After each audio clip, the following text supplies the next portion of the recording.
আসসালামু আলাইকুম। আজকে মানে এত পরিমাণ জোয়ার উঠতেছে, দেখুন আপনারা। মানে আমাদের পুকুরের পানি আর হইছে আপনার এই যে জোয়ারের পানি পুরা একেবারে বইতে গেছে। এই দেখুন পুকুরের একেবারে আপনার মানে পাড়ের লেভেলে আইসা পড়ছে জোয়ারের পানি। এখন আমরা আসলে খুবই টেনশনে আছি। আর বিশেষ করে আমাদের পুকুরে জালগুলা আনা হয়েছে, এখনো জালগুলো দেওয়া হয় নাই। তো এই দেখতে পাইতেছেন এই যে আমাদের যে খামার আছে, মুরগির খামার, খামার থেকে আর কত আপনার মানে 1 বিঘা নিচে পানি। আপনার 1 বিঘা পানি যদি উপরে উঠতে যায় তাহলে আমাদের খামারও তলে যাবে।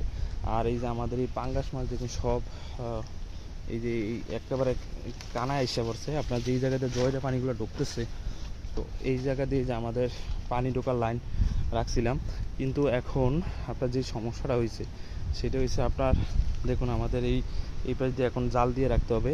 আর এই সাইডের পাশে এগুলো সব আপনার বইরে গেছে। এই যে পুকুর পুকুর পুরো ভরে গেছে। আর বিশেষ করে আমাদের খামারের একেবারে মানে আর কত 1 বিঘার মতন আপনার পানি আছে নিচে। আর 1 বিঘা পানি যদি পুকুরের মধ্যে ঢোকে তাহলে আমাদের খামারও তলে যাবে। তো এই যে অবস্থা। আর এই জায়গাটা দিয়ে ফাঁকা আছে, এখন আমরা এই জায়গাতে জাল দিয়ে দিব। কারণ যদি জাল না দেয় আপনার যখন এখন তো জোয়ারে পানি ঢুকতেছে, আপনার যদি যখন মানে ইয়া পড়ে যাবে, বাটা পড়ে যাবে, তখন দেখা যাবে যে এই জায়গায় মাছ বের হয়ে যাওয়ার সম্ভাবনা আছে।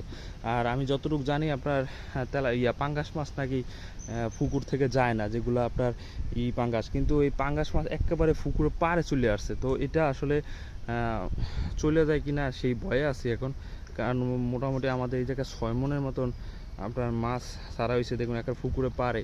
আর নতুন পানি পাইছে, মাছ খুবই মানে লাফাইতেছে, মানে আনন্দ ফুর্তি করতেছে। তো এখন আমরা তো আছি খুব ভয়ে। আর আজকে আমাদের মুরগি আপনার 180 পিস মুরগি নিছে।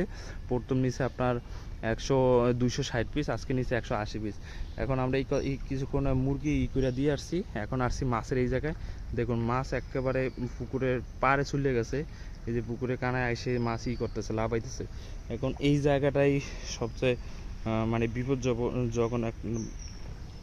বিপজ্জনক একটা জায়গা। তো এই জায়গা দিয়ে মাছ চলে যাওয়ার সম্ভাবনা আছে। কারণ আপনারা একটু দেখাই যে এই যে সব তলে গেছে জোয়ারে, এত পরিমাণ জোয়ার, মানে মনে হইতেছে যে লাগে যেন বন্যা হইবে।